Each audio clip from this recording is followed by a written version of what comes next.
વાલા મારા બાળકો, સંપૂર્ણ રીતે ચેપ્ટર નંબર 5 ને પૂરું કરવાનું. તો એમાં છેલ્લી થિયરી તરફ આપણે જઈ રહ્યા છીએ. થોડીક નાની નવી સરખી થિયરી, નાની અને નવી સરખી. સમજાવવાનું ઘણું બધું છે, લખવાનું થોડુંક જ છે. તો સૌથી પહેલા ફેરોમેગ્નેટિક પદાર્થ માટે હિસ્ટેરેસિસ લૂપની ચર્ચા કરીએ છીએ. આ હિસ્ટેરેસિસ લૂપ એ શબ્દ 11મા ધોરણમાં આવી ગયો એક વખત. ક્યાં આવ્યો ખબર છે?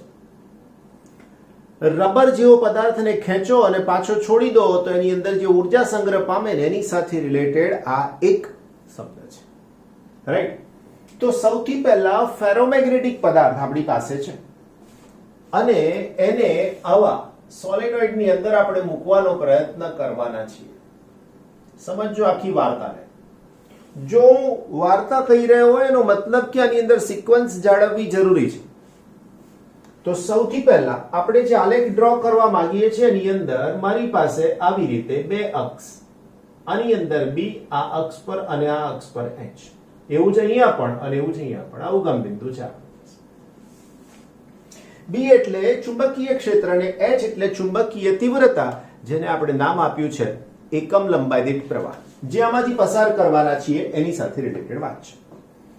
આની અંદર આપણે ફેરોમેગ્નેટિક પદાર્થને મૂકી દેવાના છીએ, એવું ધ્યાન રાખજો. તો આવો આપણો ફેરોમેગ્નેટિક પદાર્થ કે જેના ચુંબકીય ગુણધર્મનો અભ્યાસ કરવો છે એને આની અંદર મૂકી દેવો.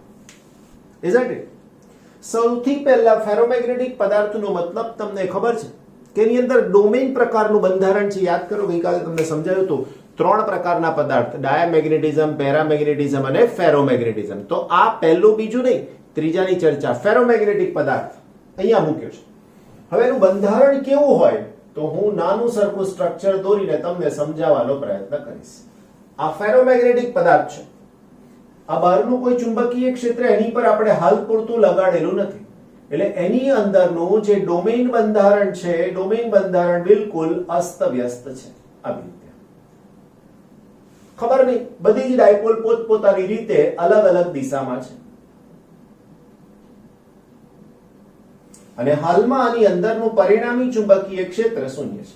આની અંદરનું જેવો તમે અહીંથી પ્રવાહ વધારવાની શરૂઆત કરશો આ દિશામાં, તો બહારનું ચુંબકીય ક્ષેત્ર એસ્ટાબ્લિશ થઈ ગયું. એસ્ટાબ્લિશ થઈ ગયું એનો મતલબ કે બહારનું ચુંબકીય ક્ષેત્ર અસ્તિત્વમાં આવ્યું.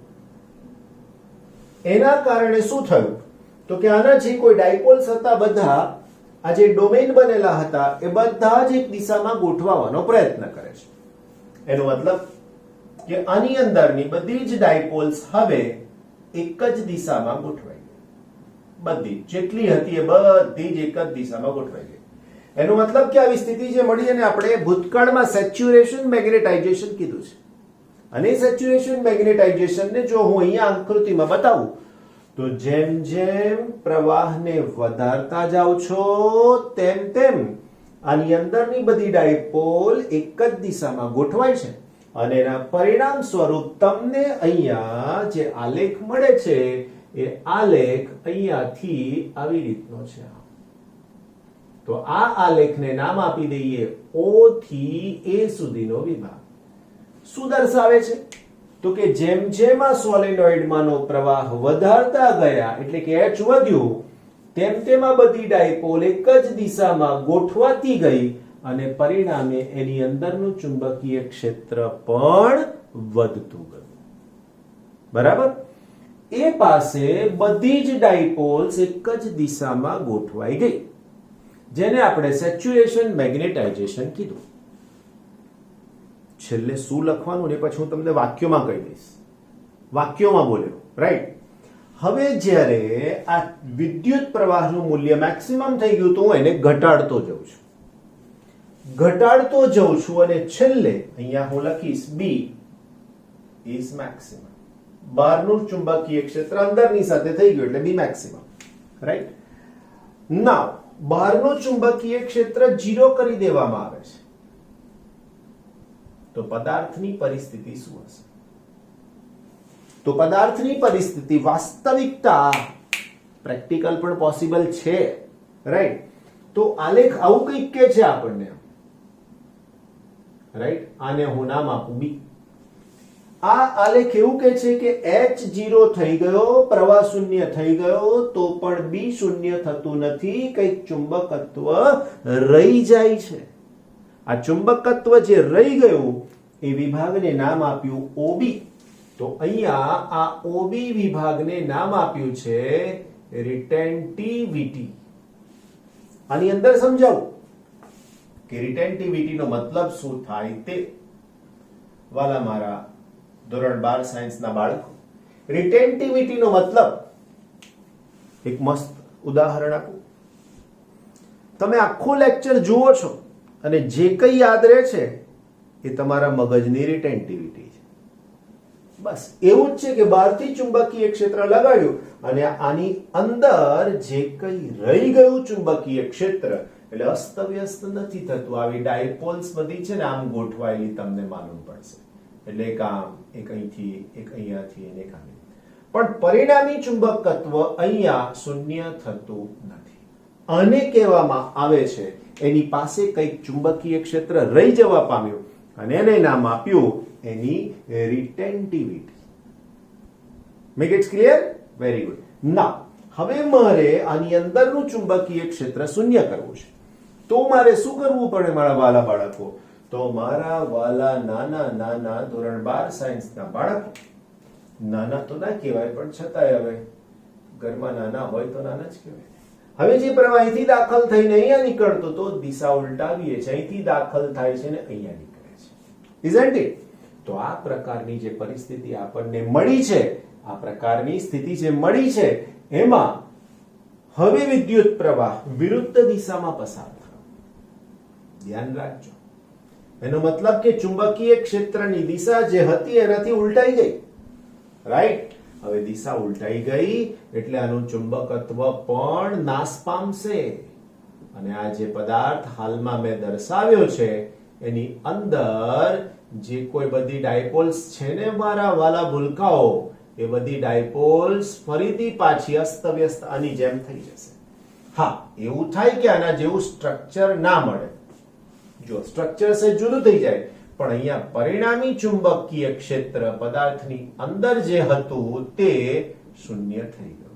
જોયું તમે એવું? તો આના માટે શું કરવું પડ્યું? તો કે પહેલા કરતા વિરુદ્ધ દિશામાં પ્રવાહ પસાર કરવો. વિરુદ્ધ દિશાનો પ્રવાહ એટલે આને ધન ગણ્યો હોય તો આ બાજુ માઇનસ ગણવો પડે. તો હવે આલેખ મારે આવી રીતના બતાવવાનો. તો આ જે વિભાગ છે એને સી નામ આપીએ છીએ, OC. તો આ OC વિભાગને નામ આપવામાં આવે છે કોર્સિવિટી. કોર્સિવિટી ઇંગ્લિશ વર્ડ છે બંને. કોર્સિવિટી અને રિટેન્ટિવિટી નો મતલબ એક જ વાક્યમાં કહો. જ્યારે ફેરોમેગ્નેટિક પદાર્થને બહારના ચુંબકીય ક્ષેત્રમાં મૂકવામાં આવે તો સેચ્યુરેશન મેગ્નેટાઇઝેશન મેળવ્યા પછી સોલેનોઇડનો પ્રવાહ બંધ કરતા પદાર્થની અંદર ચુંબકીય ક્ષેત્ર રહી જવા પામે છે, જેને નામ આપવામાં આવે છે રિટેન્ટિવિટી. હવે જો આ ચુંબકીય ક્ષેત્રનું મૂલ્ય શૂન્ય કરવું હોય તો બહારથી વિરુદ્ધ દિશામાં પ્રવાહ પસાર કરવો પડે છે. ના પસાર કરવા પડતા પ્રવાહને નામ આપવામાં આવ્યું છે કોર્સિવિટી. એક જ સાથે બંને વાત સમજાઈ ગઈ ને મારી ચર્ચા તમને? Very good. હવે પાછો આ પ્રવાહ વધારતો જઈશ હું. આ પ્રવાહ વધારતો જઉં છું તો મને શું મળશે ખબર છે તમને વાલા બાળકો? તો મને જે પરિસ્થિતિ મળશે આની અંદર એ પરિસ્થિતિ બિલકુલ આવી હશે કે ફરીથી પાછી બધી જ ડાયપોલ્સ એક જ દિશામાં ગોઠવાઈ ગયેલી હશે. રાઈટ? આવી આ બધી જ ડાયપોલ્સ આવી દિશામાં જે ગોઠવાઈ ગઈ એને પાછું સેચ્યુરેશન, પણ આના કરતા વિરુદ્ધ દિશા, એટલે એને શું નામ આપ્યું? Reverse saturation. આવી દિશામાં જેને ABC અને D કહીએ. આલેખની દિશા તમારે જોતા રહેવાનું. રાઈટ? રિવર્સ સેચ્યુરેશન થઈ ગયું. હવે પાછું મારે આને આવી કન્ડિશનમાં લાવવું છે. તો ફરીથી મારા વાલા મિત્રો હવે હું પ્રવાહની દિશા પાછો ઉલટાવીશ. ખ્યાલ આવ્યો? ફરીથી પ્રવાહ ઘટાડવો પડશે. હજી તો સેચ્યુરેશન થયું ને, હવે આવું છે તો આવું જોઈશે. તો હવે અહીંયા પાછો B is maximum પણ વિરુદ્ધ દિશામાં, રાઈટ? હવે હું અહીંયાથી આ તરફ લઈ જઈ રહ્યો છું. પદાર્થ માટે બહારનું ચુંબકીય ક્ષેત્ર શૂન્ય, તો B is not equal to 0. તો હવે જે પાછું અંદરનું ડોમેન બંધારણ થયું ને મારા વાલા બાળકો, એ કદાચ આવું થઈ જાય. બરાબર છે? તો અહીંથી આમ, અહીંથી આમ, અહીંથી આમ, અહીંથી આમ, આવું થઈ જાય. B is not equal to 0. તો આને આલેખમાં દર્શાવવું તો અહીંથી આમ થઈ ગયું. ક્લિયર? અને કટ. તો આ D પછી આ E. તો આ OE ને પણ રિટેન્ટિવિટી જ કહેવાય, પણ પહેલા કરતા વિરુદ્ધ દિશાની. કરેક્ટ? નાવ જે મેં કીધું તું તે પ્રમાણે હવે પાછો પ્રવાહ પસાર કરવાનો કઈ દિશામાં? પહેલાની જ દિશામાં, આના માટેના પ્રવાહની દિશામાં. એટલે રાઈટ? તો હવે આની અંદર શું થશે ભૂલકાઓ? તો તમે કહેશો કે સર આની અંદર ફરીથી પાછું ફોરવર્ડ સેચ્યુરેશન થવા જશે. પણ સીધે સીધું ફોરવર્ડ નહીં થાય. કેમ? તો કે મારે વચ્ચે આવું બતાવવું પડશે. તો હવેની જે પરિસ્થિતિ અહીંયા બતાવવા જઈ રહ્યો છું તેમાં આવું થયું. અહીંયાથી આ પરિસ્થિતિ. કરેક્ટ? અને એની સાથે આની અંદર આવું આ પદાર્થ, હે ને? તો હવે મારી પાસે શું થશે? તો કે આની અંદર ફરીથી પાછું આપણી પાસે જે હતું ને તે જ પ્રમાણે થઈ જશે. કરેક્ટ? અસ્તવ્યસ્ત ડાયપોલ, હે ને?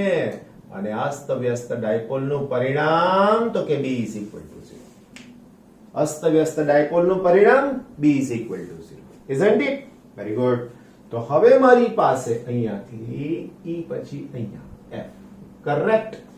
અને હવે શું થશે તો છેલ્લે તમને ખબર જ છે, રાઈટ? તો હવે ફરીથી પાછો ફોરવર્ડ ડાયરેક્શન નો પ્રવાહ અને મારા વાલા નાના નાના ભૂલકાઓ. તો હવે ફરીથી પાછું સેચ્યુરેશન, રાઈટ? અને ફરીથી સેચ્યુરેશન ને જો હું અહીંયા બતાવું તો એને પાછું અહીંયાથી આવી રીતના દર્શાવી શકીશ.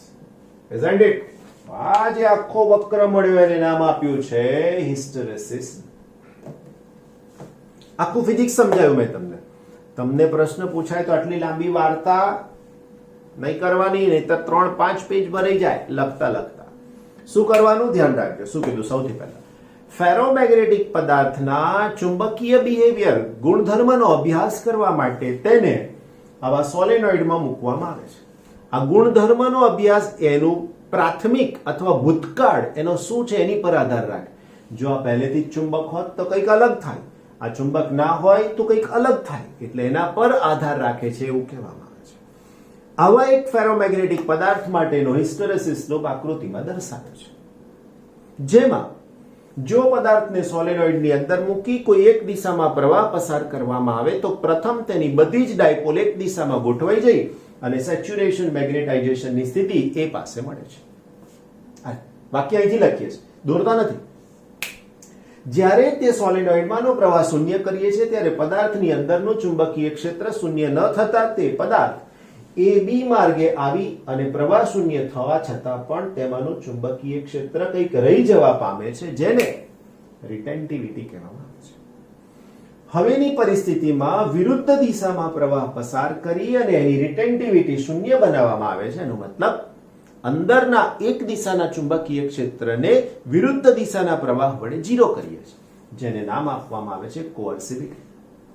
આ જ રીતે વિરુદ્ધ દિશામાં પ્રવાહ પસાર કરી સેચ્યુરેશન મેળવી ફરીથી પાછો તે પદાર્થ પર અલગ બીજી વિરુદ્ધ દિશામાં પ્રવાહ પસાર કરાવી ફરીથી પાછી સેચ્યુરેશનની અવસ્થા મેળવવામાં આવે છે. તમારી ટેક્સ્ટબુકમાં મૂલ્યની સાથે આલેખ બતાવ્યો છે, નોટ નેસેસરી, બધું ગોખાય નહીં. બરાબર? રાઈટ. તો હવેની જે પરિસ્થિતિ આ જે લૂપ બન્યું છે, ક્લોઝ લૂપ બન્યું છે, એને નામ આપ્યું છે હિસ્ટેરેસિસ લૂપ. આ જે હિસ્ટેરેસિસ લૂપ જે બન્યું એની અંદરનું જે ક્ષેત્રફળ છે એ અંદરનું ક્ષેત્રફળ આ પ્રક્રિયાથી શરૂ કરી એટલે અહીંથી શરૂ થઈને ફરીથી પાછો પદાર્થ અહીંયા પહોંચે એ દરમિયાનમાં કેટલી ઉર્જા વ્યય પામી. ક્યાં વ્યય પામી તમે કહેશો સર? એનો એક તો પદાર્થ છે ના ભાઈ. અહીંથી આમ ગોઠવાયા, પાછા અહીંથી આમ ગોઠવાયા, પાછા અહીંથી આમ ગોઠવાયા, બધાની અંદર બધા હલ્યા, અંદરના મોલેક્યુલ પરમાણુ બધા હલી ગયા, અણુઓ હલી ગયા. તો એના કારણે આમથી આમ ફરવાનું થયું તો ઉર્જા વ્યય થાય. કેટલી થાય? તો કે આટલી. તો આ લૂપ તમને એનું ક્ષેત્રફળ એ વ્યય પામતી ઉર્જા આપે છે એવું કહી શકાય. અને ઉપરથી પદાર્થના બે પ્રકાર પાડવામાં આવે છે. એક હાર્ડ ફેરોમેગ્નેટિક પદાર્થ અને બીજો છે શબ્દ સોફ્ટ ફેરોમેગ્નેટિક. અહીંયાથી બે વાત આની સાથે સંકળાય છે. પહેલા તો આપણે એનો તફાવત લઈએ. એની અંદર એકાદ મુદ્દો આનો આવશે. હાર્ડ ફેરોમેગ્નેટિક પદાર્થ, આવા હાર્ડ ફેરોમેગ્નેટિક પદાર્થની આ હિસ્ટેરેસિસ લૂપ અહીંયાથી પહોળી હોય છે. સોફ્ટ ફેરોમેગ્નેટિક પદાર્થની હિસ્ટેરેસિસ લૂપ સાંકડી હોય છે, એટલે આ સાંકડી હોય છે. પહેલો તફાવત. બીજો, હાર્ડ ફેરોમેગ્નેટિક પદાર્થમાંથી કાયમી ચુંબક બનાવવામાં આવે છે. સોફ્ટ ફેરોમેગ્નેટિક પદાર્થમાંથી ઇલેક્ટ્રોમેગ્નેટ્સ બનાવવામાં આવે છે. શું કહીએ છીએ? ઇલેક્ટ્રોમેગ્નેટ્સ બનાવવામાં આવે છે. બીજી વાત. ત્રીજું, હાર્ડ ફેરોમેગ્નેટિક પદાર્થનું example alnico, aluminium, nickel, cobalt, copper વગેરેમાંથી બનતી સોફ્ટ ફેરોમેગ્નેટિક નરમ લોખંડનો ઉપયોગ અહીંયા થાય છે. ક્લિયર થઈ ગયું? All are okay? હે ને? નાઈસ. ઓકે મારા વાલા બચ્ચાઓ, નેક્સ્ટ ટોપિકનું નામ છે કાયમી ચુંબકો અને વિદ્યુત ચુંબકો. ઇતિહાસ બહુ જૂનો છે એવું આપણે ટોપિકની શરૂઆત, ચેપ્ટરની શરૂઆતમાં કીધું હતું. કાયમી ચુંબકો બનાવવાનો ઇતિહાસ પણ બહુ જૂનો છે. પહેલા તો એવું હતું કે પૃથ્વીના પેટાળમાંથી અમુક ખનિજો મળે ને એ જ ચુંબક હતા. પછી બધા માણસોએ વિચાર્યું, સમજ્યા, પછી એવું જોયું કે એમને ખબર પડી કે પૃથ્વીને પણ પોતાનું ચુંબકીય ક્ષેત્ર છે. તો આવો લોખંડનો, નરમ લોખંડનો કે કોઈ પદાર્થને લઈ એને હેમરિંગ કરવામાં આવે, ટીપવામાં આવે આમાં, જેથી કરીને જેમ ટીપો તો એનું તાપમાન વધે તો એની ડાયપોલ અસ્તવ્યસ્ત થાય. અને પૃથ્વીના ચુંબકીય ક્ષેત્ર ઉત્તર દક્ષિણ રાખેલા હોય તો એ દિશામાં ડાયપોલ ગોઠવાતી જાય, એવું એમનું અનુમાન હતું. થોડા ઘણા અંશે સાચું પણ છે, પણ બહુ વાર લાગે ચુંબક બનતા. રાઈટ? પહેલાના લોકોને તમારે જો ભણવાનું હતું ને તો એ લોકો કરી શકતા હતા. તમારે ભણવાનું છે તો તમે આ બધું ના કરી શકો. સાચું? હે? તમે પણ કરી શકો. સેકન્ડ થિંગ, બીજી રીતમાં શું હતું? તો કે બીજી રીતમાં આ સાદો લોખંડ છે, આ ચુંબક છે. તો હવે આ ચુંબકના કોઈ એક ધ્રુવને આની ઉપર આમ ઘસવામાં આવ્યા, પછી અહીંથી ઉઠાઈ લો, અહીંથી આમ ઘસવામાં આવે, ઉઠાય. આમ ઘસો તો શું થાય? ડાયપોલ ગોઠવાય, પાછી આવે, ગોઠવાય, પાછી આવે. એવું ના થવું. અહીંથી આમ, અહીંથી ઉઠાવેલા, અહીંથી આમ, અહીંથી ઉઠાવેલા, અહીંથી આમ, આવી રીતે. તો આ રીતે એક જ દિશામાં ઘસ્યા કરો તો એની બધી જ ડાયપોલ એક દિશામાં ગોઠવાય અને આપણને કાયમી ચુંબક બની શકે. આમાં પણ વાર થાય. છેલ્લી અને સરસ મજાની રીતમાં એક જ છે બાળકો, હમણાં મેં તમને જે સમજાવ્યું હતું તે, કે મારી પાસે આવો એક સોલેનોઇડ લઈ લેવાનો. હાલમાં જે ચુંબક બને છે એ આવી રીતના બને. આની અંદર લોખંડના સળિયાને મૂકી દેવાના. જે આકારે બનાવવું હોય એને થાય. કણ ફિક્સ કરી દો, પ્રવાહ પસાર થાય. તમારે જેવું સ્ટ્રોંગ બનાવવું છે એટલો પ્રવાહ જોઈએ તો એ પ્રમાણેનું ચુંબક બની જાય. તો હાલમાં આ મેથડ ચાલી રહી છે.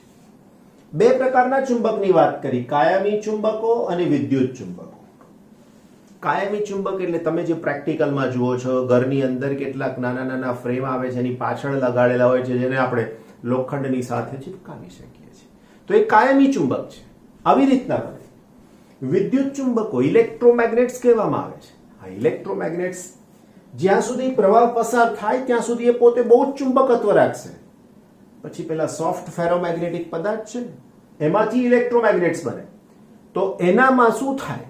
તો કે એની અંદર પ્રવાહ બંધ તો ચુંબકત્વ ગયું, ઓછું થઈ જાય.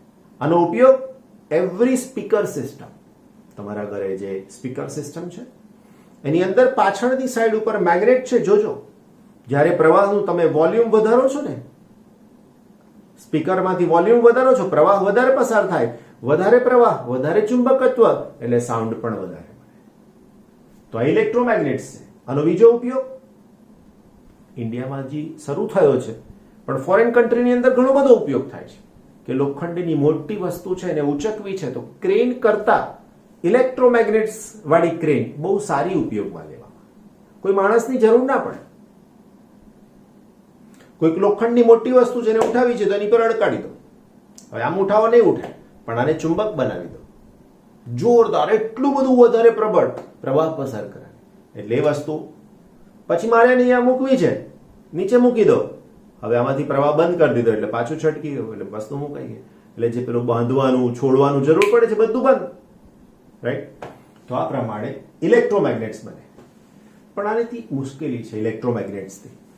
ઉપયોગ બહુ બધો છે, પણ એક મુશ્કેલી છે કે આવા ઇલેક્ટ્રોમેગ્નેટ્સની અંદર જે બહારનો પ્રવાહ પસાર થાય એના કારણે એની અંદર પણ બીજો એક પ્રવાહ પસાર થાય છે. આને આપણે નેક્સ્ટ ચેપ્ટરમાં એડી પ્રવાહ કહેવાના છે, જે અનવોન્ટેડ છે, આપણા માટે કામનો નથી, નુકસાનકારક છે, પાવરનો વ્યય કરે છે, ઉર્જાનો વ્યય કરે છે, કામ લાગતું નથી. પણ પેલું સાધન કામનું છે એટલે રાખવું પડે.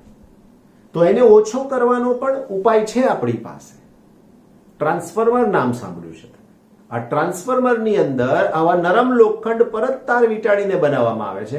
આવું તમે 608માં ચેપ્ટરની અંદર સમજાય છે, 7મામાં 8મામાં. તો એમાં પણ આ જ વસ્તુ થઈ રહી છે. ક્લિયર? તો આ પ્રમાણેનો ઉપયોગ છે. ઘટાડી પણ શકાય છે, સ્લોટ્સ પાડી દેવાના. આખો જાડો પદાર્થ હોય લોખંડનો તો એના સ્લોટ્સ પાડી દેવાના. આ બધું નેક્સ્ટ ચેપ્ટરમાં આવવાનું છે, એટલે હમણાં થોડી બુક પ્રમાણે જે વાત કરી છે હું તમને કહી દઉં છું in short. So now this is the end of your chapter number 5. Isn't it? ભલા મારા બચ્ચાઓ, હવે ઉદાહરણ લઈએ ને. પેજ નંબર 194, 200 પેજીસની નજીક પહોંચવાયા. જોજો જરા, બરાબર ને? 5.11 શું કહે છે જુઓ. એક ફેરોમેગ્નેટિક આયન માં એક ડોમેન સમઘન આકારનું છે, લંબાઈ પહોળાઈનું છે, જેની બાજુઓ 1 માઇક્રોમીટર લંબાઈની છે, રાઈટ? લંબાઈ L is equal to 1 micrometer, 10 to the power minus 6 meter, 10 to the power minus 4 centimeter. Okay, right? તો minus 4 centimeter માટે સમઘનનું કદ બરાબર L ક્યુબ બરાબર 10 raised to minus 12 centimeter cube. Right? બીજું, ડોમેનની મહત્તમ શક્ય એવી ડાયપોલ મોમેન્ટ અને ડોમેનનું મેગ્નેટાઇઝેશન શોધો. આ એમ મેક્સિમમ કેટલા થાય તે શોધવાનું કીધું છે, અને મેગ્નેટાઇઝેશન એટલે કેપિટલ એમ શોધવાના કીધા છે. આયનનું પરમાણ્વીય દળ, આયનનું પરમાણુ દળ બરાબર કેટલું કીધું બચ્ચા પાર્ટી? તો કે 55 ગ્રામ પર મોલ છે. ઘનતા rho is equal to 7.9 ગ્રામ પર સેન્ટીમીટર ક્યુબ છે. દરેક આયન પરમાણુની ડાયપોલ મોમેન્ટ, પરમાણુની ડાયપોલ મોમેન્ટ m1 કહી દઉં તો 9.27 into 10 raised to minus 24 ampere meter square છે. એમ મેક્સિમમ નો મતલબ શું તમારા માઇન્ડમાં ક્લિયર હોવું જોઈએ. એમ મેક્સિમમ નો મતલબ બધી જ ડાયપોલ એક જ દિશામાં ગોઠવાય એને એમ મેક્સિમમ કહેવાય. અને કેપિટલ એમ એટલે મેગ્નેટાઇઝેશન એટલે એકમ કદ દીઠ ડાયપોલ મોમેન્ટ એટલે કેપિટલ એમ કહેવાય. આ વસ્તુ માઇન્ડમાં ક્લિયર? જવાબ પણ ક્લિયર. એકની ડાયપોલ મોમેન્ટ આપી છે. જો હું આ કદમાં પરમાણુની સંખ્યા શોધી નાખું તો એ પરમાણુને આના વડે ગુણી નાખું તો એમ મેક્સિમમ, અને આ કદ વડે ભાગી નાખું એને તો એમ કેપિટલ. એકદમ ક્લિયર આન્સર. આ તમારું લોજિક ક્લિયર થઈ ગયું. હવે મારે શોધવાનું શું? તો કે આટલા કદમાં પરમાણુની સંખ્યા. હવે મારા માટે રસ્તો સહેલો નથી. મારે કદ શોધ્યા પછી એનું દળ શોધવું પડે. તો અહીંયા કહી શકીએ સમઘનનું કદ. હવે આ સમઘન એટલે ડોમેન, તો તમે અહીંયા ડોમેન પણ લખી શકો છો. ડોમેનનું કદ, સમઘનનું કદ આપણી પાસે છે 10 raised to minus 12 મીટર. તેનું દળ m બરાબર હવે મારી પાસે સાદું સૂત્ર છે કે ઘનતા બરાબર દળના છેદમાં કદ, તો દળ બરાબર ઘનતા ગુણાકારમાં કદ. હવે માટે m બરાબર ઘનતા આપેલી છે 7.9, કદ આપેલું છે, કદ શોધ્યું આપણે 10⁻⁻12 અને બધા એકમ છે એ જ પ્રમાણે મેં એકમ લખી નાખ્યું. રાઈટ. હવે મારી પાસે એક વસ્તુ ક્લિયર છે કે આટલા ગ્રામ દળ તો એવોગેડ્રો અંક જેટલા પરમાણુ, તો આટલું દળ તો કેટલા? ફરીથી એકવાર, આટલું દળ તો એવોગેડ્રો અંક જેટલા પરમાણુ, આટલું દળ તો કેટલા પરમાણુ? માટે ડોમેઇનમાં કુલ પરમાણુની સંખ્યા, મારા વાલાઓ, ડોમેઇનમાં કુલ પરમાણુની સંખ્યા, જેને હું n કહી દઉં, તો n ઇઝ ઇક્વલ ટુ, ફરીથી બોલું છું, 55 તો એવોગેડ્રો અંક, આટલા એ કેટલા? તો મારી પાસે આવશે 7.9 10⁻12 into 6.02 10⁻23 divide by 55. Right. કેમેસ્ટ્રીનો concept અહીંયા ઉપયોગમાં લીધો. માટે n બરાબર, તમારી પાસે કેલ્ક્યુલેટર છે સરસ મજાનું, એનાથી ગુણાકાર કરી અને જવાબ આટલો લાવવો નહીં મારા વાલાઓ, આવશે. રાઈટ. પરમાણુ. ઓકે ને બચ્ચા પાર્ટી? તમે કહેશો કે હા સર, હમણાં જ કીધું, બધી જ ડાયપોલ ચુંબકીય ક્ષેત્રની દિશામાં ગોઠવાય તો એને મેક્સિમમ કહેવાય. બધી જ ડાયપોલ ચુંબકીય ક્ષેત્રની દિશામાં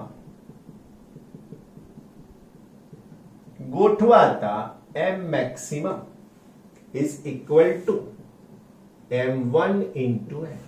બચ્ચા પાર્ટી, m1 આટલું આપેલું છે જુઓ, તો આવશે 9.27 10⁻24 into 8.65 10⁻10. માટે m maximum, આ બેનો ગુણાકાર છે.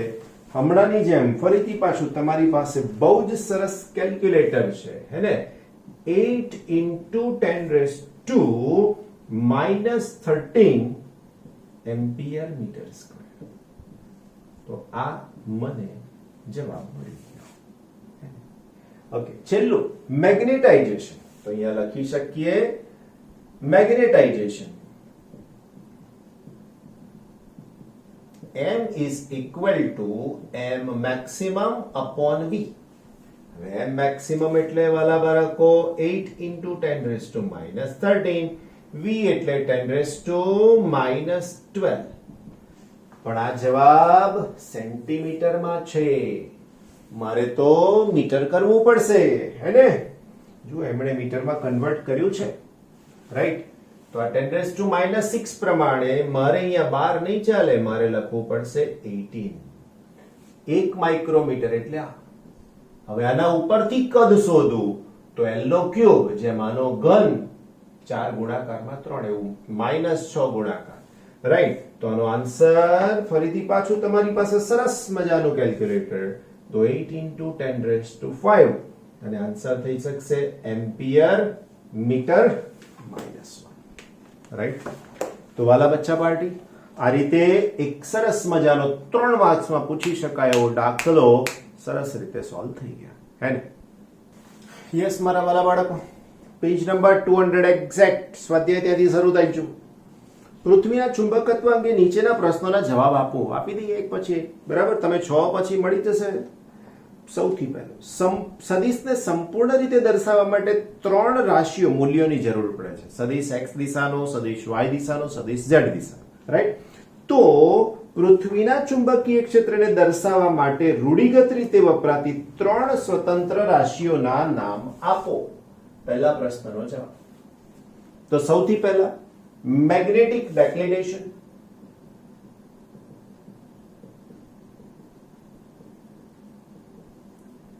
જેને આપણે ડી કહીએ છીએ, અથવા તો થીટા પણ કહી શકાશે. બીજું છે એની સાથે મેગ્નેટિક ડીપ એંગલ, જેને આઈ કહીએ છીએ, અને ત્રીજું છે પૃથ્વીના ચુંબકીય ક્ષેત્રનો સમક્ષિતિજ ઘટક. આ ત્રણ જોઈએ આપણે. આ સમક્ષિતિજ ઘટકને HE પણ કહેવાય. રાઈટ? અલા પડી મારા વાલાઓ. બીજો બી, દક્ષિણ ભારતમાં આવેલ એક સ્થળ પાસે ડીપ કોણ એટલે નમન કોણ, એંગલ ઓફ ડીપ 18 ડિગ્રી છે. બ્રિટનમાં ડીપ કોણ મોટો કે નાનો? તમે કોક સર અમને કેમ નહીં ખબર પડે? થિયરી સમજ્યા ત્યારે સમજાયું. આ આપણી પૃથ્વી જેની પર આપણે બધા રહીએ છીએ. આ વિષુવવૃત્ત દક્ષિણ ભારત કો એટલે અહીંયા આવે, અને તમે અહીંયા ઇંગ્લેન્ડનું કોઈક શહેર કહો છો, તો જેમ સ્થળ ધ્રુવ પ્રદેશની નજીક તેમ એના માટે આઈ નું મૂલ્ય વધારે. એટલે અહીંયા જો આઈ 18 છે તો અહીંયાનો લગભગ તમે ઉપરની વાત કરો તો 70 ની આસપાસ થાય. એટલે ટૂંકમાં તમારે કહેવાનું છે કે જે સ્થળ પૃથ્વીના ભૌગોલિક અથવા ચુંબકીય ધ્રુવોની નજીક છે ત્યાં નમન કોણ, એંગલ ઓફ ડીપ વધારે હશે. એટલે આના કરતા અહીંયાનો ડીપ એંગલ વધારે છે. નંબર સી શું કહે છે જોઈએ. જો તમે ઓસ્ટ્રેલિયાના મેલબોર્ન પાસે ચુંબકીય ક્ષેત્ર રેખાઓનો નકશો બનાવો તો શું ત્યાં આ રેખાઓ જમીનમાં જતી કે બહાર નીકળતી હશે? હવે આને તમારે તમારા વાસ્તવિક ચુંબકીય ક્ષેત્રના ચિત્ર સાથે મેચ કરવું પડે. જો આ ભૌગોલિક ઉત્તર દક્ષિણ, એની સાથે આ ચુંબકીય ધ્રુવ થયા. હવે તમને એવી ખબર છે કે હું ચુંબકને દોરી વડે બાંધીને લટકાવું તો આમ રે, તો આ છેડો ઉત્તર ધ્રુવ કહેવાશે અને આ નીચેનો છેડો દક્ષિણ ધ્રુવ કહેવાશે. હવે આને દક્ષિણમાં રાખવો હોય તો અહીંયા ચુંબકીય ઉત્તર હોવો જોઈએ અને આ હોવું જોઈએ ચુંબકીય દક્ષિણ. ફરીથી એકવાર, આ ચુંબકને દોરીથી બાંધીને લટકાવો ને જો આમ રે તો આ ઉત્તર ધ્રુવ કહેવાય. જો આ ઉત્તર બને તો પૃથ્વીનો ડાયપોલનો દક્ષિણ ધ્રુવ હોવો જોઈએ. આ દક્ષિણ બને તો પૃથ્વીનો ઉત્તર ધ્રુવ હોવો જોઈએ. મેલબોર્ન ઓસ્ટ્રેલિયાની અંદરનો ભાગ કે જે નીચે છે. હવે નીચે છે એનો મતલબ ઉત્તર ગોળાર્ધ બાજુ છે, એટલે કે ચુંબકીય ઉત્તર બાજુ છે, તો ત્યાંથી ક્ષેત્ર રેખાઓ આમ બહાર નીકળી શકે છે એવું આપણે કહી શકીએ છીએ. આ જ સમજૂતી છે આપણી. નેક્સ્ટ સી પછી ડી આવે છે વાલા ગુલકાઓ, હેને? રાઈટ. ડી, ભૂચુંબકીય ઉત્તર કે દક્ષિણ ધ્રુવ પર જ ઉર્ધ્વ સમતલમાં મુક્ત રીતે ફરી શકતી ચુંબકીય સોય રાખીએ તો કઈ દિશામાં રહેશે? ઉર્ધ્વ સમતલ કીધું છે. બે સમતલ બને, એક સમક્ષિતિજ અને એક ઉર્ધ્વ. સમક્ષિતિજ એટલે આમ ને ઉર્ધ્વ એટલે આમ. હવે જો હું ચુંબકીય સોયને બે રીતે લટકાવી શકું છું. એક આવી રીતે ભ્રમણ કરી શકે આમ, રાઈટ, અને બીજું આવી રીતે ભ્રમણ કરી શકે આમ અને આમ. તો શું થાય મારા વાલાઓ? તો થાય એવું આની અંદર કે આવી સોય હોય અને અહીંયા લાવો તો એક આમ અટકી ગયું, એ કોઈ પણ દિશામાં સ્થિર થઈ. પણ જો આવી સોય લાવો આમ ગોઠવેલી તો એ ઉત્તર ગોળાર્ધની અંદર અને દક્ષિણ ગોળાર્ધમાં આવી રહેશે. ખાલી આ જો અહીંયા આવશે તો આ દક્ષિણ છે, તો અહીંયા નીચેનો ધ્રુવ ઉત્તર હશે આનો, હા, અને ઉપર બાજુએ દક્ષિણ હશે. જો અહીંયા આવશે તો દક્ષિણ હશે અને ઉત્તર આ તરફ હશે. એટલે સમક્ષિતિજ સોય કોઈ પણ દિશામાં ગોઠવાઈ જાય, પણ શિરોલંબ ઉર્ધ્વ સમતલમાં દોલન કરે એ પણ શિરોલંબ ગોઠવાશે. એટલે ચુંબક બહુ જ નાનું, બહુ જ પાતળું હોય તો આપણે અહીંયા આમ લટકે છે ને, ઉત્તર ધ્રુવમાં જામ તો આમ થઈ જાય. પણ આનું વજન બળ બહુ જ ઓછું, 1 મિલીગ્રામ કરતા પણ ઓછું હોય તો મેળ પડે. કારણ કે ચુંબકીય ક્ષેત્ર નિર્બળ છે, બહુ છે નહીં એટલા માટે. Right. Now my dear friends, ઈ આવે છે હવે આપણી પાસે. એવું માનવામાં આવે છે કે પૃથ્વીનું ચુંબકીય ક્ષેત્ર તેના પર કેન્દ્ર પર મૂકેલા 8 into 10⁻22 જૂલ ટેસ્લા -1 જેટલી મેગ્નેટિક મોમેન્ટ ધરાવતા એટલે કે m ધરાવતા ડાયપોલ વડે મળતા ક્ષેત્ર જેટલું છે. આ સંખ્યાના માપક્રમની કોઈ ખરાઈ થાય ખરી? હવે ધ્રુવ પ્રદેશની સાથેની વાત કરી છે તો આપણી પાસે ચુંબકીય ક્ષેત્રની જે તીવ્રતા શોધીએ એ ચુંબક આમ હોય તો અહીંયા સપાટી પર અહીંયા કે અહીંયા તમે શોધી શકો. તો એની વિષુવ રેખા થઈ તો અહીંયા લખીએ ચુંબકીય વિષુવ રેખા પર B is equal to mu naught upon 4 pi into m divided by r cube. આવું સૂત્ર છે. માટે B is equal to 4 pi 10⁻⁻7 divided by 4 pi into m. m એટલે 8 into 10⁻22. r ની કિંમત, r એટલે પૃથ્વીની ત્રિજ્યા 6400 કિલોમીટર બરાબર 6.4 into 10⁻3 kilometre is equal to 6.4 10⁻6 plus. હવે આનો મારે ઘન કરવાનો તો 6.4 ક્યુબ into 10⁻+18. આનું રૂપ સાદું તમારે આપવાનું. શું આપવાનું?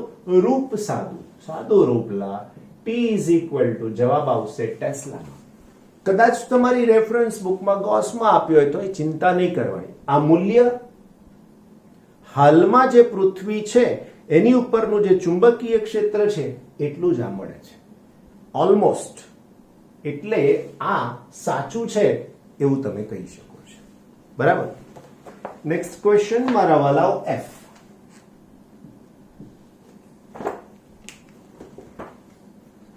ભૂવિજ્ઞાનીઓ દર્શાવે છે કે મુખ્ય ચુંબકીય NS ધ્રુવો સિવાય પૃથ્વીની સપાટી પર જુદી જુદી દિશામાં રહેલા બીજા ઘણા બધા સ્થાનિક ધ્રુવો પણ અસ્તિત્વ ધરાવે છે. આવું કેવી રીતે શક્ય બને? પૃથ્વી પર એક જગ્યા એવી છે સમુદ્રની અંદર કે એના જો એ વિભાગ પરથી પ્લેન પણ પસાર થાય ને, હાઈટ જોઈ લેજો પ્લેનની, તો પણ એને પોતાનામાં આમ ગરકાવ કરી લે છે, અંદર ઉતારી દે છે. પછી એનું શું થાય ખબર જ નથી પડતી. દરિયાની અંદર પણ એ લોકોને કશું નથી દેખાતું. ઇવન એની અંદર એ લોકો ઘણા બધા અલગ અલગ પ્રકારના તરંગો મોકલીને અભ્યાસ કરાવે ને તોય કશું નથી દેખાતું. વૈજ્ઞાનિકો એવું માને છે કે ત્યાં પ્રબળ ચુંબકીય ક્ષેત્ર હોવું જોઈએ. આવું વિચારે છે, માને છે. એનો મતલબ પૃથ્વીની સપાટી ઉપર નાના નાના ખડકો, મોટા મોટા ખડકો છે ચુંબકીય ક્ષેત્રવાળા, તો ત્યાં પોતાનો સ્વતંત્ર ધ્રુવ અસ્તિત્વમાં છે. પણ બેઝિકલી એક કોમન છે કે જ્યાં કશું નથી ચુંબકીય ક્ષેત્ર ત્યાંની અસર રહેવાની છે. એટલે આ પ્રમાણે નાના નાના સ્વતંત્ર ધ્રુવોનું અસ્તિત્વ છે તો કે હા છે. કેમ છે? એનું કારણ કીધું કે આવા ખડકો છે, મોટા મોટા પહાડો પણ છે, રાઈટ. તો આ ક્ષેત્રને કારણે ત્યાં પણ કંઈક અલગ પ્રબળતા મળી શકે એવી શક્યતા છે. એટલે આવા અલગ અલગ ધ્રુવ પણ શક્ય છે. Isn't it?